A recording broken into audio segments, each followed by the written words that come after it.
ونسألك دينا قيما ونسألك تمام العافية ونسألك عملا صالحا متقبلا ونسألك رزقا حلالا طيبا واسعا اللهم فارق الفرقان ومنزل القرآن بالحكمة والبيان بارك اللهم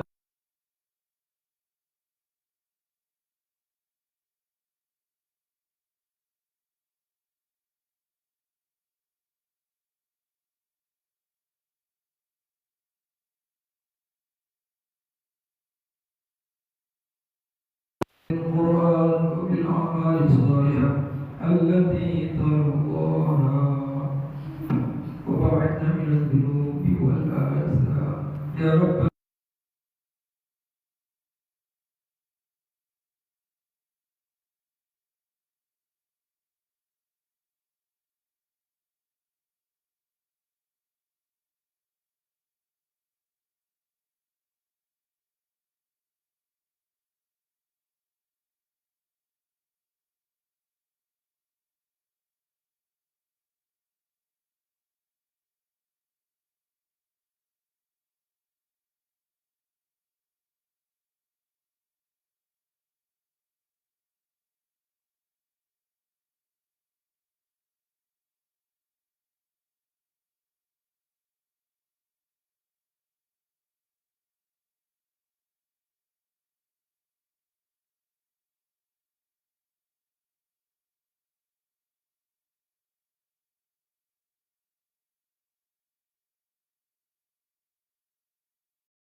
Bismillahirrahmanirrahim. Assalamualaikum warahmatullahi wabarakatuh.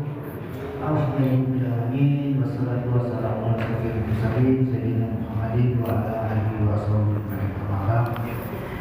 Wa ala sadri wa istighfari wa isani qawmi asyhadu an la ilaha illallah wa asyhadu anna Muhammadan rasulullah. Yang kami hormati Ustaz Dr. Syahnadi. Tidak salah. Dan anak beliau tidak isi bersubuh di masjid kita ini zaman waktu surau sering beliau. Tak tahu lah, mungkin lagi ada dari saya lupa. Yang hormati Bapak Ibu jemaah muslim ahli yakin yang dirahmati Allah. Semoga kita subuh yang ke-8 ini hadir bersama kita Dr. Hadi Syahrani, seorang dosen BIN, kali untuk memberikan pencerahan kepada kita jemaah muslim. Untuk habis waktu kami persilakan Pak Ustaz memberikan tafsir. Pak Ustaz kami persilakan.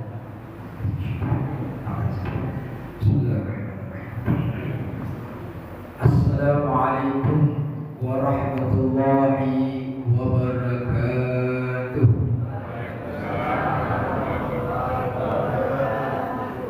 Alhamdulillah.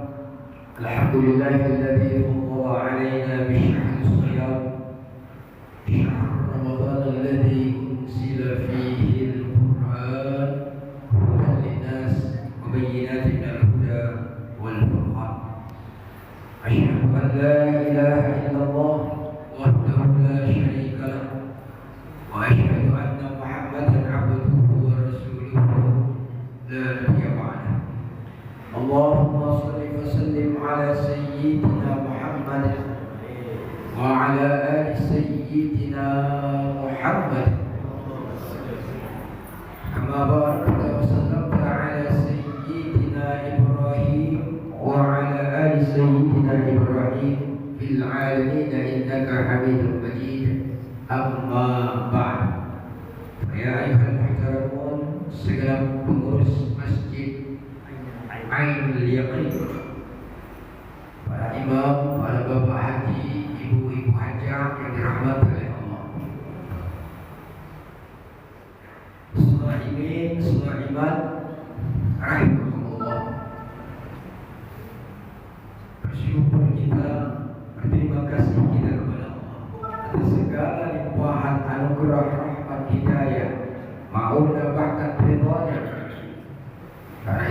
semua kita bisa bersama-sama melaksanakan bagian dari tanggung jawab kewajiban kita.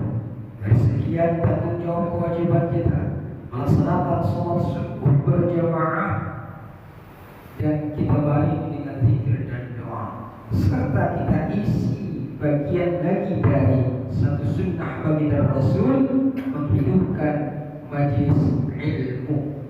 Semoga apa yang kita lakukan mulai sejak subuh ini sampai nanti buka puasa maghrib, segala apa yang kita lakukan diterima oleh Allah.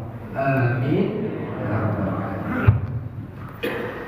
Membayangi syukur ini, mari bersama-sama mulai kita berterima kasih dengan satu ungkapan salawat salam ta'zim hormat kita kepada baginda Rasul Muhammad sallallahu alaihi wasallam, untuk ahli bait Rasul, sahabat kerabat beliau, para tabi'in, tabi'in, wa man tabi'ahum bi ihsanin ila yaumil. Karena berkat perjuangan beliau kita bisa mengenal agama Allah. Karena berkat dakwah beliau kita bisa tahu akan apa hakikat hidup kita yang tentunya tak lepas dari peluang dan waktu, dan dari fase ke fase yang hari ini kita masih pada fase yang kedua. Sebelumnya kita berada di fase yang pertama, fase di mana kita berada di alam rahim. Sekarang kita berada di fase kedua, alam dunia yang sementara, alam dunia yang penuh dengan cobaan, alam dunia yang penuh dengan tantangan-rintangan yang tidak jarang dengan kehidupan dunianya manusia tergelincir dalam noda Islam. Akhirnya pindah di alam berikut, alam barzakh pun sengsara, dan nanti ujungnya adalah alam yang abadi. Hanya dua tempat yang Allah persiapkan, fa'alhamaha fujuraha wa taqwaha. Satu jalan yang fujur, neraka tempatnya. Satu jalan yang penuh dengan taqwaha, surga. Semoga kita bagian dari penghuni surganya Allah. Amin. Setelah iman rahimahullah, Bapak Ibu yang dimuliakan oleh Allah, tapi kita rasakan hari ini kita sudah berada di puasa ke-23. Sepertinya malam tadi ini malam Qadar. Sepertinya. Wallahu a'lam Sawab. Karena kadang kita bisa dapatkan malam Qadar tapi tak melihat fenomenanya.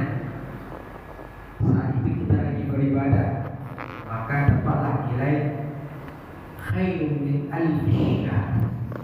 Mudah-mudahan kita bagian dengan baik. Amin. Amin. Kalaupun sudah turun, kalaupun belum turun, mudah-mudahan kita juga menjadi bagian yang mendapatkan malam Qadar. Dapat kita sadari rasakan bahwa kita berada pada waktu yang begitu cepat, peralihan hari, pergantian waktu menjadi bagian dalam hidup dan kehidupan kita dan kita rasakan semakin cepat. Yang ternyata hari ini sedang puasa ke-23, padahal barusan seperti kemarin kita menyambut puasa. Ada apa dengan ini?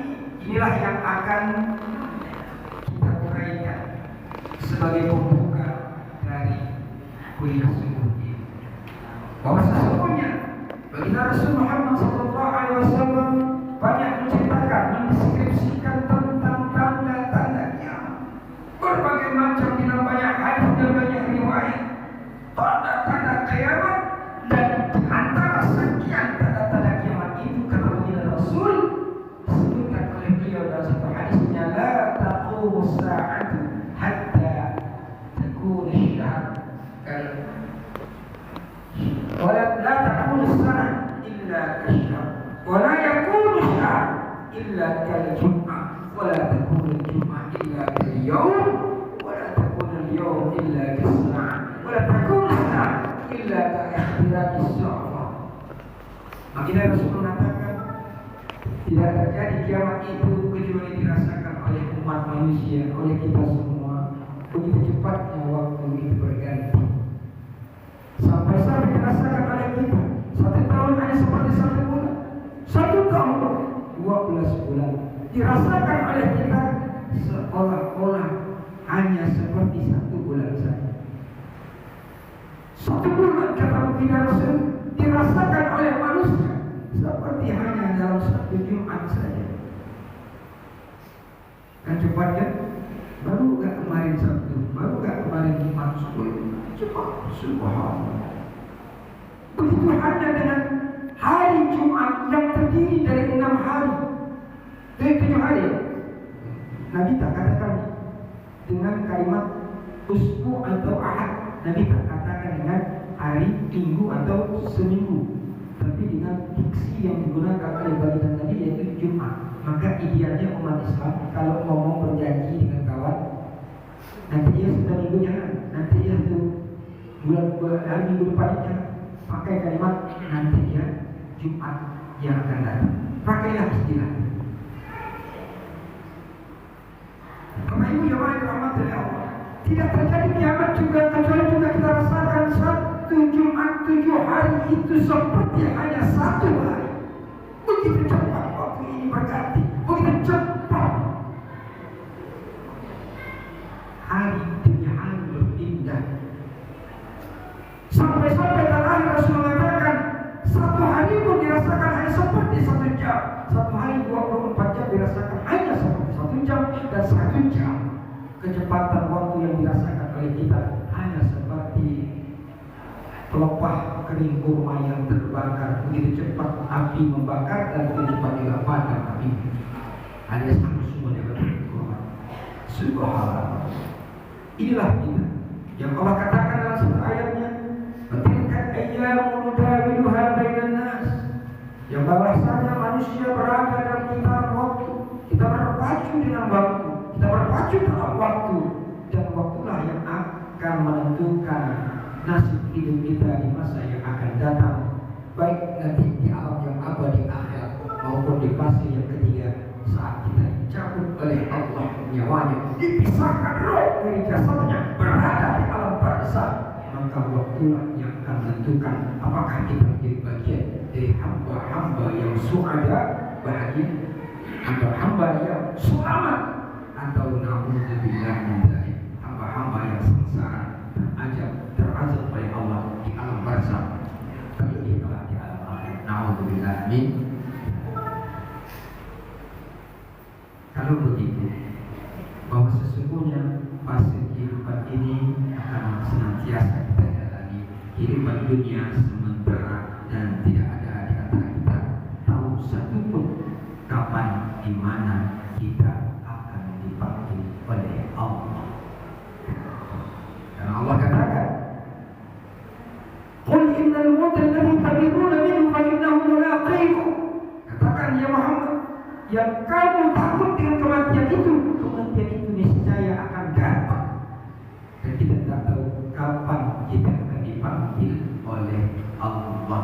Maka jangan sombong dengan harta benda, sombong dengan pangkat jabatan, sombong dengan kekuasaan, sombong dengan segalanya, karena kita pasti akan sirna. Bahkan kita akan dikubur tidak dengan membawa harta, tidak dengan membawa jabatan, tidak dengan membawa pangkat derajat. Yang kita bawa hanya amal soleh dibalut sekujur tubuh kita dengan kain kafan. Inna lillahi wa inna ilaihi raji'un. Shaimin rahimahullah. Keniscayaan inilah yang akan kita kejar, mulai dari alam barzakh sampai ke alam akhirat, yang pilihannya surga atau neraka. Dengan cara apa? Mari kita berlomba-lomba meraih ampunan Allah dan surganya Allah. Inilah yang Allah katakan dalam satu firman-Nya di dalam surah Al-Imran ayat 133 134. Di dalam surah Al-Imran ayat 133 134 Allah menjelaskan, "Wasari'u ila maghfiratin min rabbikum wa jannatin 'arduha as-samawati u'iddat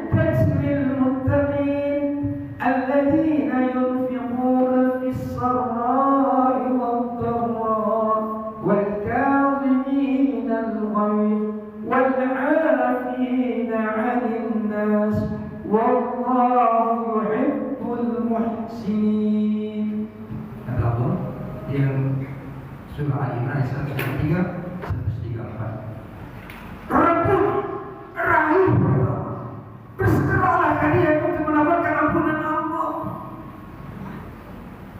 dan surganya Allah yang terbentang seluas langit dan bumi.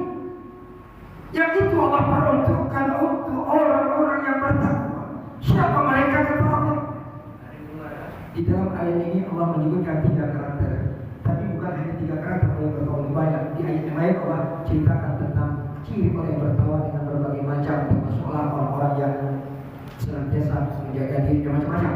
Yang penting di ayat ini hanya 3. Di ayat ini yang Allah memberikan 3 cirinya. Yang pertama, mereka yang mendermakan menginfakkan kesedekahkan hartanya. Yang kedua, orang yang dapat menjaga amarahnya. Yang ketiga, orang yang senantiasa mau memberikan maaf kepada saudaranya. Sungguh Allah mengasihi, Allah mencintai orang-orang yang berbuat kebaikan. Jadi bahwa sesungguhnya ketika kita meyakini bahwa kehidupan dunia akan sirna, ada kehidupan yang abadi akhirat, hanya 2 tempat, surga atau neraka, maka setiap kita pasti bercita-cita, berharap, bermohon, berdoa kepada Allah agar Allah masukkan kita dalam surganya. Kalau begitu, apa yang bisa kita lakukan? Yang perlu kita lakukan adalah wasari'u ila maghfiratin min rabbikum. Rebut, raih, dapatkan, berkompetisilah kita, berlomba-lombalah kita, bersegeralah kita untuk mendapatkan ampunan Allah. Karena Allah Maha Tahu Bapak Ibu muslimin salimah, setiap kita pasti punya salah, dosa, noda, istighfar. Setiap kita, setiap saat detik yang kita jalani pasti ada salah, ada dosa. Baik dosa kita dengan Allah maupun dosa kita sesama manusia. Banyak sekali kehilapan yang kita lakukan tanpa kita sadari, bahkan tidak jarang kita sadari kita lakukan itu dengan penuh pengetahuan kita. Na'udzubillah min. Maka segeralah ampunan kata Allah. Dan baginda Rasul katakan dalam satu hadisnya, kullu ibni Adam khata'un wa kullu ibni Adam khata'un wa kullu khata'in at-tawwabun. Setiap anak Adam pasti dia melakukan salah, dosa, khilaf. Tapi kata baginda Nabi, sebaik-baiknya hamba yang salah, yang khilaf, yang melakukan kesalahan itu adalah manusia yang bertaubat kepada Allah, yang kembali ke jalan Allah. Setiap kita pasti tidak ada yang luput dari dosa istighfar. Maka Allah suruh kita rebut ampunan Allah. Karena mustahil kita bisa masuk dalam surganya Allah kalau masih ada noda salah. Masuk surga karena kita sudah baca, kita beriman Islam, kita sholat, walaupun bisa balon kaki, celok dulu, dipendam dulu di hati, dibersihkan dulu oleh Allah. Alhamdulillah. Apalagi tidak punya iman, apalagi tidak memiliki Islam. Alhamdulillah. Maka Allah suruh kita bersegera. Satu kalimat yang luar biasa dalam ayat ini, Allah menggunakan kalimat dengan kata sara'a yusari'u, sari'u. Ini kalau dalam kajian bahasa Arab, akar dari kata sara'a yasra'u, sur'atan. Lalu dia mengikuti pola wazan fa'ala. Kalau sara'a itu bersegera, kalau sara'a ada alifnya, itu saling bersegera, berarti ada kompetitif di sana, ada kompetisi di sana, ada saling sama-sama kita untuk sampai satu tempat finish yang disebut dengan al-abadi akhirat itu. Berlomba-lomba kita, berlomba-lomba bukan untuk menjatuhkan, berlomba-lomba bukan untuk membuat teman lawan kita sengsara, tapi sama-sama bahagia agar termotivasi segera cepat mendapatkan ampunan Allah. Kalau sudah mendapatkan ampunan Allah, maka jaminan surga itu dapat kita raih. Maka Allah katakan wasari'u ila maghfiratin min rabbikum wa jannatin 'arduha as-samawati dan surganya Allah yang terbentang seluas langit kan. Alam kajian tasawuf yang mungkin juga pernah kita dengar dengan istilah tahalli, tahalli dan tajalli. Apa itu tahalli Bapak Ibu? Soal ini soal tahalli itu artinya adalah mengosongkan diri, akar dari kata kalau itu arti orang yang mengosongkan diri, berkontemplasi, mengosongkan jiwa diri dari apa? Noda, dosa, khilafah. Dikosongkan diri dengan istighfar, memohon ampun kepada Allah. Karena istighfar itu luar biasa Bapak Ibu, nilainya luar biasa, fadilahnya luar biasa, keutamaannya. Coba kita lihat dalam beberapa ayat. Satu, di dalam surah Hud ayat 3 Allah Subhanahu wa taala berfirman, wa astaghfiru rabbakum tsumma tubu ilaihi yursilis samaa'a 'alaikum midrara. Astaghfiru rabbakum tsumma tubu ilaihi yumatti'kum mata'an hasana ila ajalin musamma wa yu'ta kulli dhi fadlin fadlah. Allah katakan dalam surah Hud ayat 3 apa kata Allah? Minta ampunlah kalian kepada Allah, bertobatlah kalian kepada Allah, niscaya Allah akan, apa kata Allah? Allah akan yumatti'akum mata'an hasanan ila ajalin musamma. Allah akan memberikan satu kehidupan kepada kita, kehidupan yang hasan, yang baik. Jadi Nabi Allah sebutkan kehidupan yang baik, bukan kehidupan yang melimpah ruah harta, bukan. Tapi kehidupan yang baik itu seperti apa Ustaz? Kehidupan yang baik itu adalah kehidupan yang penuh dengan ketenangan jiwa dan hati. Karena banyak orang hidupnya kalau diukur secara materi, kaya raya, banyak duit, bayar saja gaji 200-an ribu, 200-an juta per bulan, masih mau korupsi. Artinya apa? Artinya tidak ada ketenangan jiwa. Artinya apa? Artinya bahwa dia boleh kaya, dia boleh punya rumah yang mewah, bukan bukan. Dia punya harta yang melimpah ruah, tapi ketenangan jiwa tidak dia miliki. Ini bukanlah orang yang kaya, karena orang yang kaya kata baginda Nabi Muhammad SAW adalah orang yang tenang jiwanya. Disebutkan oleh beliau dalam satu hadisnya, laisa al-ghani li kathratil 'ardi walakin al-ghani ghaniyun nafsi. Bukan orang kaya karena banyak harta melimpah ruah. Kalau dalam bahasa Bugis, saya orang Bugis, buat saya Bugis, emak saya orang Banjar, Bugis saya orang Madura. Kamu itu surat kebun yang di-tagging maupun yang di-tagging di mana-mana. Kaya raya bukan itu ukuran ketenangan jiwa, bukan itu yang disebut dengan kehidupan yang senang. Kehidupan yang senang yang baik itu adalah kehidupan yang penuh dengan ketenangan jiwa, batin, pikiran yang akan membuat dia dalam menjalani hidupnya tidak punya risiko. Subhanallah.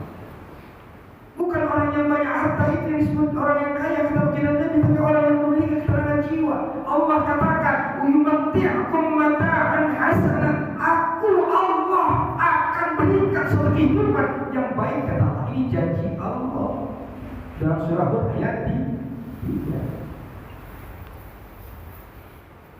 Ini udah kaya raya, korupsi, yang sadar rakyat ini, alhamdulillahnya. Tidak hanya itu kata Allah. Allah juga katakan, wa yu'ti kulli fadlin fadlah. Allah akan berikan keutamaan kepada orang yang gemar membaca istighfar, memohon ampun kepada Allah. Apa bacaannya? Istighfar gampang saja. Cuma kadang kita malas dan tidak dilazimkan. Mau yang pendek silakan, yang panjang boleh, yang sedang tak apa-apa. Yang penting kita beristighfar. Mulai dari bacaan astagfirullah, astagfirullah, sampai pada berikutnya astagfirullahaladzim, astagfirullah. Lebih panjang sedikit astagfirullahaladzim wa atubu ilaih. Lebih lagi astagfirullahaladzim alladzi la ilaha illa huwal hayyul qayyum. Silakan. Inilah tujuan orientasi hidup kita. Ketika kita punya orientasi hidup adalah ingin memasuki surga Allah, maka awal langkah yang harus kita lakukan adalah istighfar. Itulah mengosongkan diri dari noda istighfar khilaf yang disebut dengan tahalli. Kosongkan, diisi dengan apa? Amal saleh. Itulah yang disebut dengan at-tahalli. At-tahalli ini diisi dengan amal saleh, aktivitas kebaikan, aktivitas yang melahirkan nilai-nilai manfaat, aktivitas yang dapat dirasakan oleh kita, oleh orang lain, aktivitas atau perbuatan yang orang dapat memetik nilai manfaatnya, bukan kemudian justru membuat orang sengsara. Na'udzubillah. Aktivitas kegiatan yang melahirkan ridho Allah, berbuat kebaikan baik sesama manusia maupun kepada Allah. Nah, kita dari surah Al-Imran 133 tadi, lanjutnya ada 134. Allah menyebutkan siapa mereka yang bisa masuk surga yang menjanjikan, yang mendapatkan gelar kebaikan muttaqin itu, yang mu'iddat lil muttaqin, kata Allah, yang surga itu siapa kepada yang bertakwa. Allah sebutkan alladzina yunfiquna fis-sarra'i wad-dharra'i. Mereka adalah orang-orang menerima, orang-orang yang menyinfakkan, orang-orang yang mensedekahkan, orang-orang yang mengeluarkan hartanya di jalan Allah. Baik kata Allah, fis-sarra', dalam keadaan yang lengkap, dia punya harta, dia punya kelebihan, dia berinfak, dia bersedekah di jalan Allah. Maupun dalam kondisi bid'ah, artinya kondisi yang sakit, dalam kondisi yang segala keterbatasan ekonominya, dia masih bisa berbuat, dia masih bisa memberi. Jamaah muslimin sekalian rahimakumullah.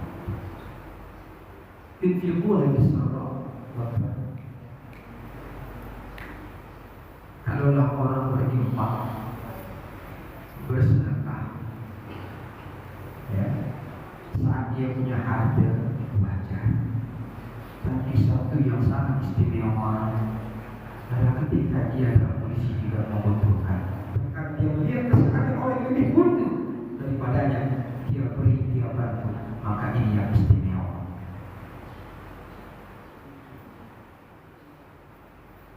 Wajar Pak ya, kalau kita punya lebih beri, wajar. Tapi yang istimewa, kalau sekarang kan jangankan yang kurang, yang lebih pun bakhil. Ya, tidak pernah dia mikirkan bagaimana kehidupan masyarakatnya. Padahal kata Allah di dalam surah At-Taubah ayat 34-35, Allah memberikan satu informasi yang mengingatkan bahwa orang yang suka menyimpan harta tanpa disalurkan di jalan Allah, dia akan disetrika. Mukanya, dadanya, punggungnya. Apa kata Allah dalam surah At-Taubah ayat 34-35? Alladzina yakhnizuna adh-dhahaba wal-fiddata wa la yunfiqunaha fi sabilillah fabashshirhum bi'adzabin alim. Mereka orang-orang yang menyimpan harta berupa baik uang, baik apa saja. Tapi dalam ayat ini Allah memberikan satu gambaran. Karena memang duit mata uang waktu itu yang saya perhatikan sampai sekarang itu adalah dalam bentuk emas dan perak. Mereka yang menyimpan harta benda berupa emas, perak, ya, kemudian mereka tidak salurkan ke jalan Allah. Apa yang terjadi? Allah katakan, fabashshirhum bi'adzabin alim. Beri berita gembira ya Muhammad, sampaikan kepada dia ya Muhammad bahwa tempat dia adalah neraka yang sangat pedih. Lanjutkan ayatnya di ayat 35 Allah mengatakan surah Taubah surah yang sama. Yawma yuhma 'alaiha fi nari jahannam fatawqatu biha wujuhum wa junubuhum wa zuhuruhum. Kemudian nanti hati yang dia pegang simpan itu akan, hati itulah yang akan menjadi kering. Hati itu nanti Allah panaskan di dalam api neraka. Lalu kemudian api itu bertukar dia muka mereka, dada mereka, punggung mereka disetrika dengan harta benda yang dia miliki. Nauzubillah min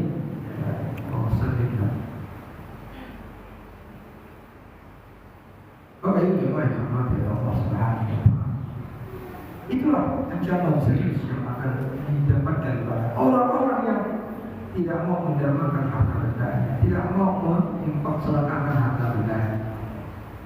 Padahal bagian yang saya sampaikan tadi, yang dijelaskan, yang diterangkan dalam Al-Quran Al-Karim tadi, bahwa sesungguhnya kita yang berharap ampunan Allah, kosong diri kita dan dosa, nistapa, semuanya tidak isi dengan alasan. Di antaranya adalah berinfak sedekah.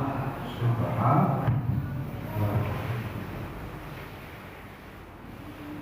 Sebaliknya konsekuensi bagi orang yang bersedekah berinfak Bapak Ibu, apa kata Allah di dalam surah Al-Baqarah 261 262. Ya, 162 161 Allah mengatakan, "Mathalul ladzina yunfiquna amwalahum fi sabilillah kamathali habbatin anbatat fi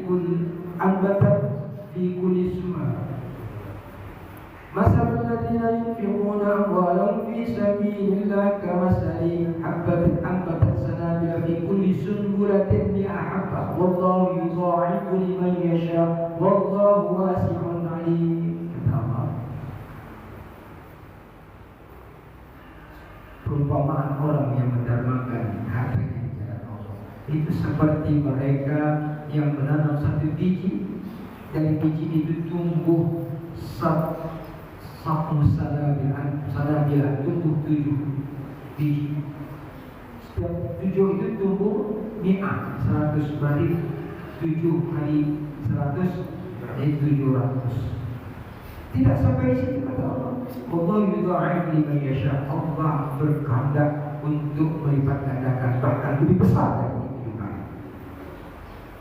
Karena Allah adalah Zat yang Maha Wasi'ah, Maha luas, mengetahui. Subhanallah. Akan Allah berikan, akan Allah lipat gandakan nilai pahalanya. Tidak hanya itu, bahkan Allah akan jamin rezekinya. Yang Allah sebutkan juga di dalam surah Sarah ayat 39, apa kata Allah? Inna Rabbi yabsutu rizqa liman yasha ibadihi wa yaqdir lahu wa ma anfaqtum min syai'in fa huwa yukhlifu. Bahwa sesungguhnya ialah Allah saja yang memberikan, membentangkan rezeki setiap hamba Allah,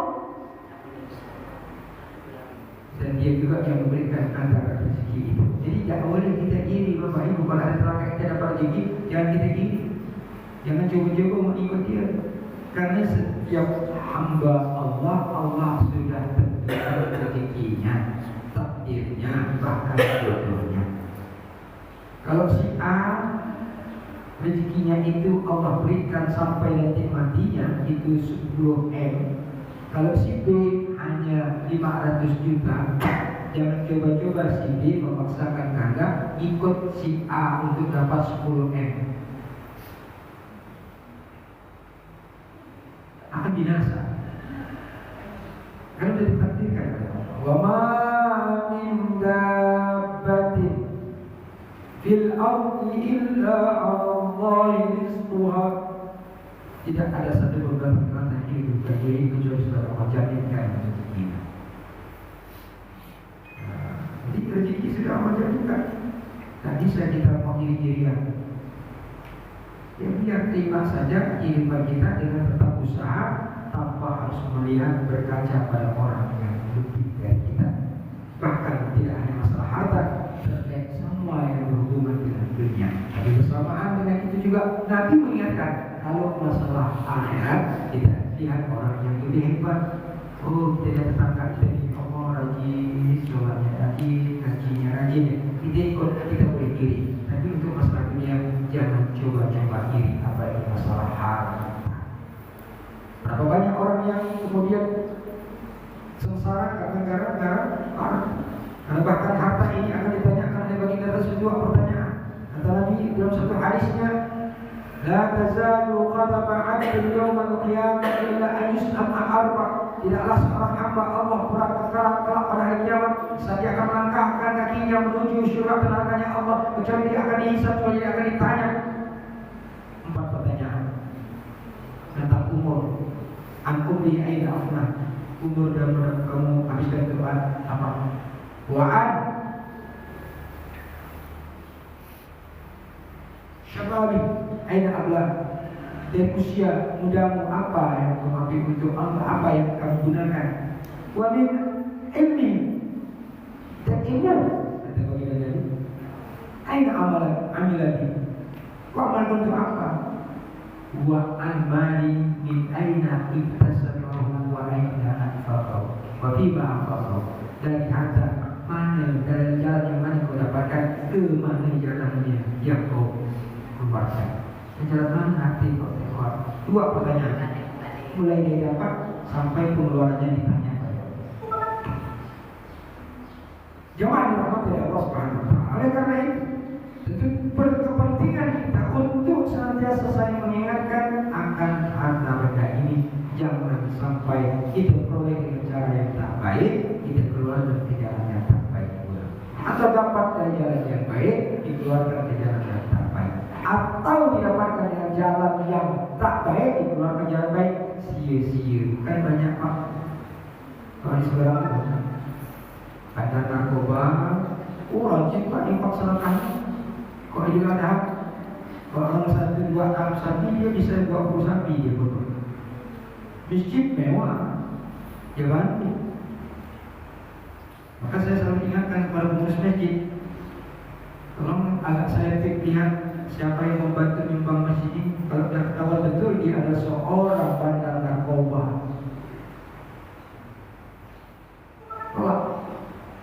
Kenapa? Efeknya akan sangat meluas, masjid tidak berkah, ibadah bisa tidak, lagi bisa tidak diterima. Kenapa? Karena sabda Nabi, Nabi pernah satu ketika satu ketika datang sahabat dengan Nabi duduk, lalu kemudian ada orang berkata, ya Allah, ya Allah, ya Allah, Nabi nangis di hadapan Allah. Apa kata Nabi? Bagaimana? Apa itu mau diterima kepada? Nabi kan tahu. Kasyaf.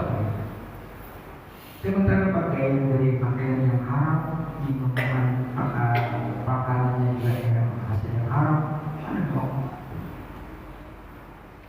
Bahkan Nabi mengatakan dalam satu hadisnya, man akal halal aqa'at jawarihahu sya'a'at, wa man akal haram aqa'at jawarihahu sya'a'at.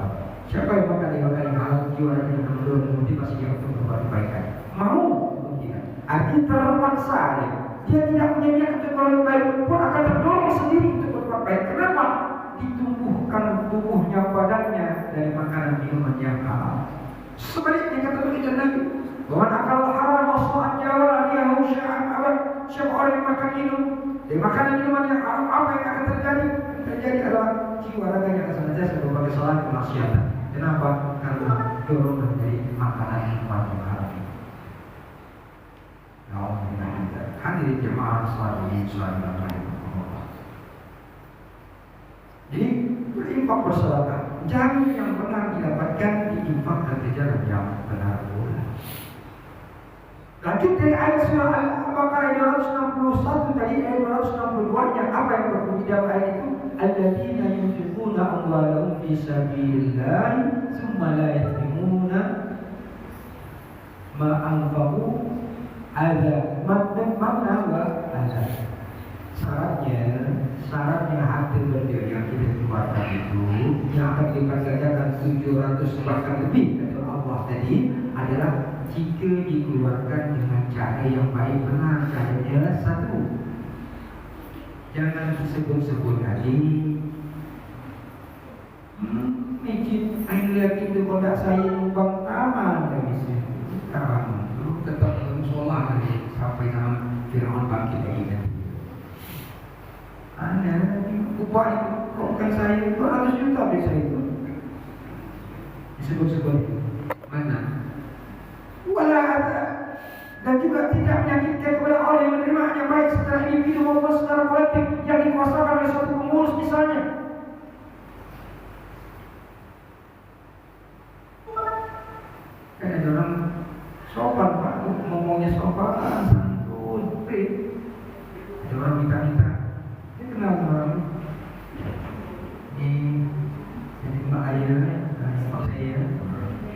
si kau ini luar biasa.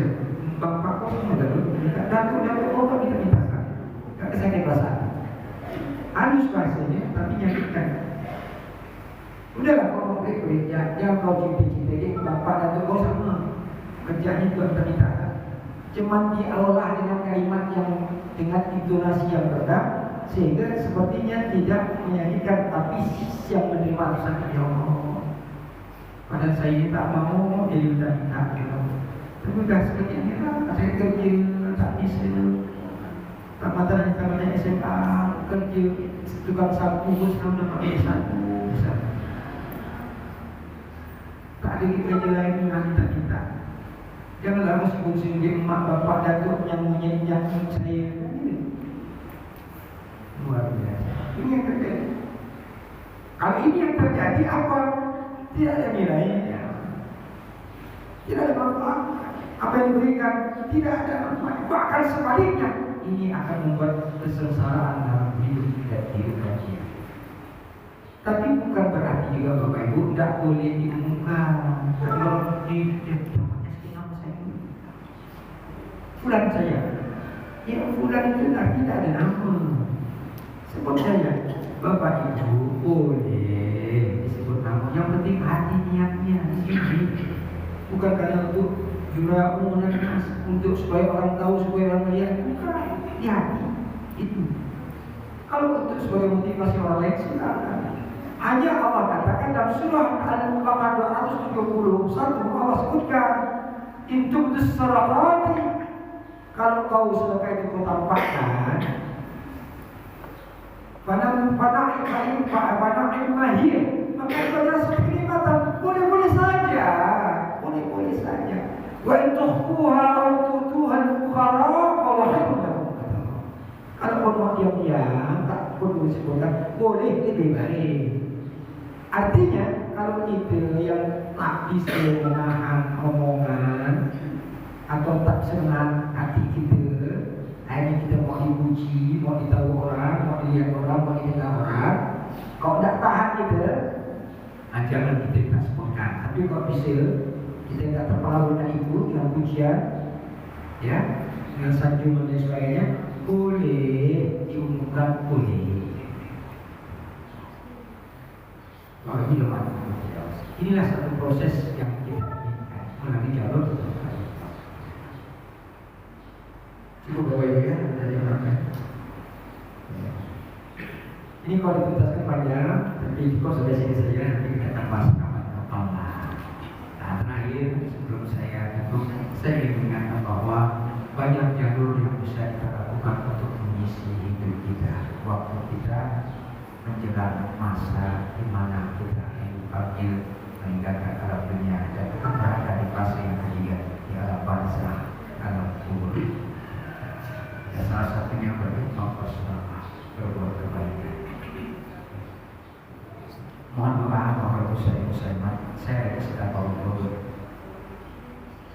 Bukan saya tidak bantu ini, saya tidak bantu saya. Bukan duit juga.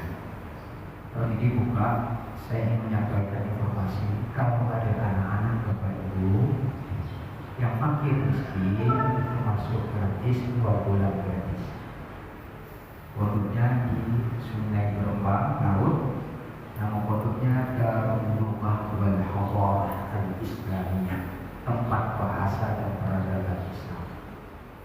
Mudirnya saya sebagai fakir.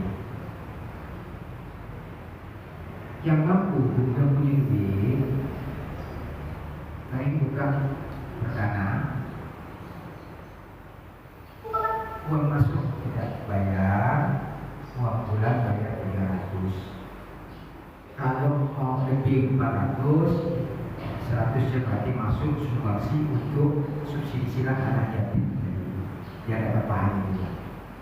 Lebih 500, lebih 200 misalnya. 500 lebih 200, berarti 200 yang nilai paham. Kalau ada keluarga tetangga apa silakan. Di Sungai Berbang Laut, Sungai Rasa, di Laut. Silakan. Itu saja yang bisa saya sampaikan. Beberapa manfaat saya untuk semua keluarga kita dan insyaallah Allah akan berkahi. Amin ya rabbal alamin. Hanya ini yang dapat saya sampaikan. Sekali lagi mohon maaf atas segala kekurangan dan khilafan. Ada bahasa yang tidak enak dengar dan kita pun perasaan yang saya rasakan yang maaf saya sampaikan akhirnya Allah akhwat tarik inna siratal mustaqim fastabiqul khairat hasbunallahu wa ni'mal wakil ni'mal maula wa ni'mal nasir wa la haula wa la quwwata illa billah. Assalamualaikum warahmatullahi wabarakatuh. Waalaikumsalam warahmatullahi wabarakatuh. Barangkali Bapak Ibu ada yang mau ditanyakan, silakan pada kesempatan Pak Ustaz. Nanti Ustaz juga yang informasi itu boleh dilihatkan ke depan akal itu dan terus nanti umpamanya nanti boleh dipilih juga. Siapa yang tanya banyak? Ya Bu.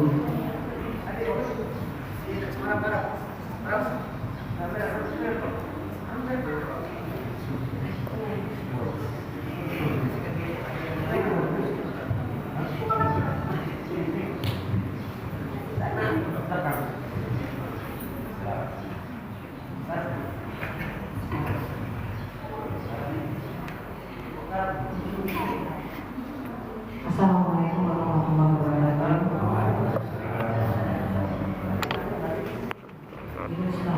Ini kan malam 10 terakhir ini kan kita mengharapkan malam Lailatul Qadar. Yang ingin saya tanyakan, malam Lailatul Qadar itu apakah datangnya itu di satu tempat atau bisa dirasakan oleh seluruh dunia dalam satu bersamaan gitu maksudnya. Itu pertanyaan pertama. Pertanyaan kedua, jika kita niat ingin bersedekah jariah bersama kedua orang tua kita, tapi di sisi lain ada saudara terdekat kita yang memerlukan bantuan kita, mana harusnya kita dahulukan?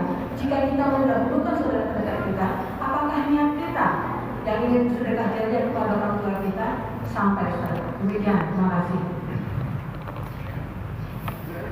Baik Bapak Ibu, saya menjawab yang pertama terkait dengan malam Qadar, Lailatul Qadar. Lailatul Qadar ini saya jawab saya menjelaskan dulu. Malam Qadar itu malam yang sangat istimewa. Orang yang mendapatkannya itu dengan ada 3 ada 4. Ada orang mendapatkan malam Qadar diisi dengan ibadah dan dia melihat fenomena. Nah, ini orang yang mendapatkan malam Qadar pertama. Dia berada di malam Qadar diisi dengan ibadah. Misalnya lagi saat dia sholat, malam itu dulu malam Qadarnya. Dia lagi sholat atau dia lagi ngaji. Dan saat dia ngaji misalnya, dia melihat fenomena yang tak pernah dialami, tak pernah sebelumnya dia lihat. Seperti maunya kecil apa gitu kan. Kan ada yang fenomena seperti itu kan. Ini orang yang menemukan malam Qadar dan juga disertai fenomena itu. Yang kedua ada kelompok manusia yang dapat malam Qadar tanpa mendapatkan fenomena. Dia lagi beribadah saat itu pula turun malam Qadar. Dapat fadilah malam Qadarnya dapat, tapi tidak melihat fenomenanya. Apa? Kelompok yang ketiga, dia menemui malam Qadar dan tak diisi dengan ibadah, juga tidak dengan maksiat, ya dengan perbuatan yang mubah atau makruh. Misal, mulai selesai sholat tarawih di main gapli sampai sholat subuh. Pas saat itu turun malam Qadar, dapat fadilah Qadarnya tidak dapat. Kenapa? Karena tidak diisi dengan ibadah. Lalu ada kelompok yang celaka, orang yang tidak beribadah, tidak apa-apa, bahkan maksiat bisa itu malam Qadar, maka dia sengsara.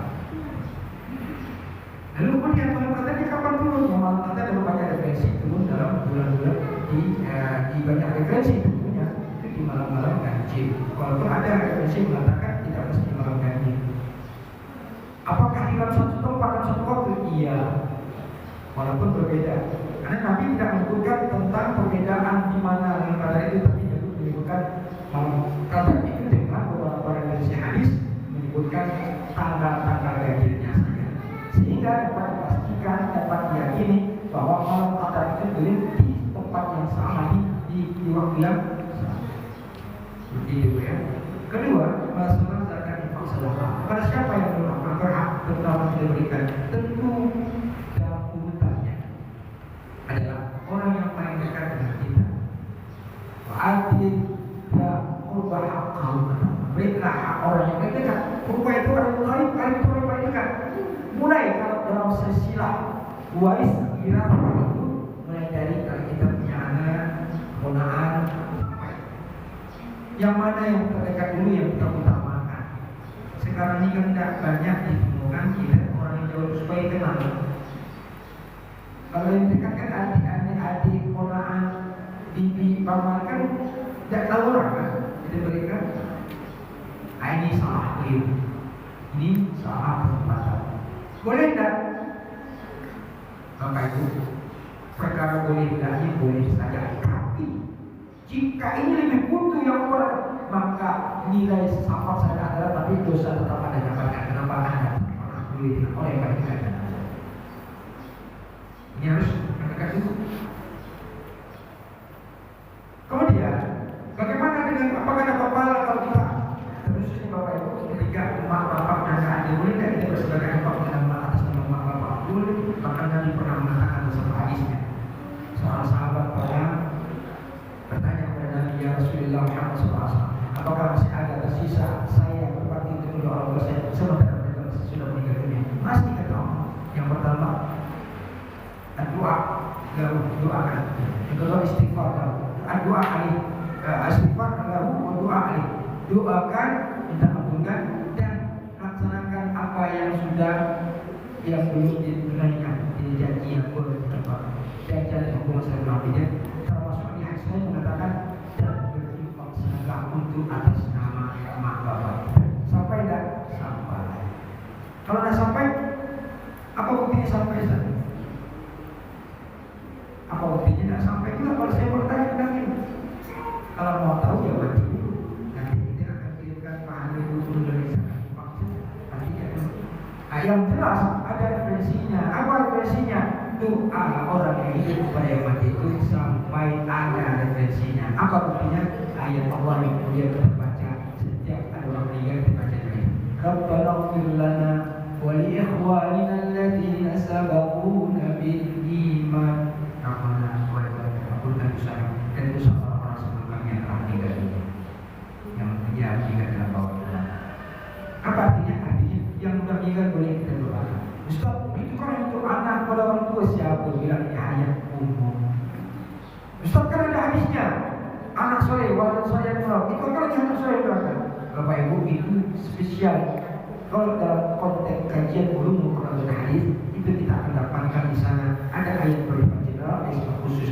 Pun kata khusus sama ini kata walad. Walad itu juga tidak pasti anak keturunan darah, tapi anak murid terhadap guru juga menjadi bagian. Karena ulama mengatakan kata walad itu berbeda dari kata ibnon. Kalau ibnon itu anak keturunan darah, maka saya misalnya Abdul Syahani bin Abdul Latif bin Ibnu Abdul Latif anak berarti anak keturunan darah. Tapi kalau walad itu tidak mesti anak keturunan darah. Allah mengatakan walad soleh yang mudah itu tidak mesti hanya anak bapak emaknya yang keturunan darah. Jadi murid dengan untuk gurunya juga sama. Jadi jangan apa ini sekali ini. Mohon maaf banyak orang ini sedikit bid'ah besar. Curiga orang kuburan yang bid'ah bahkan syirik itu justru dosa dia jangan susah dengan Allah. Padahal orang berziarah kubur itu bukan bid'ah kuburan. Kita mendoakan. Boleh tidak boleh? Ada tidak dasarnya? Ada. Apa hadisnya? Naikun anziaratul kubur fazluha. Kata Nabi, dulu aku pernah melakukan ziarah kubur. Setelah itu aku bolehkan. Karena waktu jarak saat itu umat Islam masih lemah, imannya masih lemah. Khawatir kita kurang. Yubakal itu akhir bola karena saya bilang jangan semudah itu. Kalau tidak belajar Al-Quran dan Al-Quran. Ya alhamdulillah Bapak Ibu, kita belajar di bodoh dulu. Kita belajar kalau hadis itu ada semua itu. Ini baru belajar di YouTube gurunya ya udah adik kasih sesat sangat sesat sih. Pakai puluh atas bola itu dipakai hadisnya tidak salah, tapi anda dalam memahami hadis keliru anda tidak cukup ilmu perangkat ilmu untuk mengkaji hadis. Kalau dalam kajian bahasa Bapak Ibu, Kulun itu ada dua. Kulun di mana kulliyatun dan kulun di mana kulliyat. Kulliyat itu artinya setiap tanpa terkecuali. Contoh ayat Allah. Kullu nafsin dha'iqatul maut. Setiap yang bernyawa pasti mati. Ada tak pengecualian? Pasti mati semua. Mau kurus, tinggi, pendek, pasti mati. Pasti ada nyawa. Itu ayat dengan menggunakan kata kulun. Kulun itu bermakna setiap. Tapi ada kulun yang bermakna kulliyat. Kulliyat itu artinya dalam kajian bahasa disebut dengan sebagian besar. Di ayat surah Al-Kahfi kita bisa lihat wa kana wara'ahum malikun ya'khudhu kulla safinatin ghasban. Itu cerita Nabi Musa dan Nabi Khadir ketika itu di salah satu tiga cerita itu, salah satunya ada cerita di mana dia sampai di tempat dia punya perahu dibocorkan, dirusak. Apa bunyi ayat itu? Ketika itu Nabi Musa menjelaskan dan Nabi itu menjelaskan Nabi Musa, ya karena di sini ada raja yang suka mengambil perahu-perahu yang bagus saja. Cuma kita lihat ayat itu menggunakan kata kulun juga. Apakah berarti semua perahu? Berarti yang buruk pun diambil? Enggak. Aku logis itu bagaimana juz'iyah sebagian besar. Tadi tidak Nah seperti itu. Ini pokoknya bahasa. Saya karena belajarnya di bahasa Arab. Saya di Arab dan dari dulu ya dari mulai memang hobi saya otak-atik bahasa termasuk bahasa Inggris. Hobi saya. Saya kira itu saja dulu ya, mohon maaf.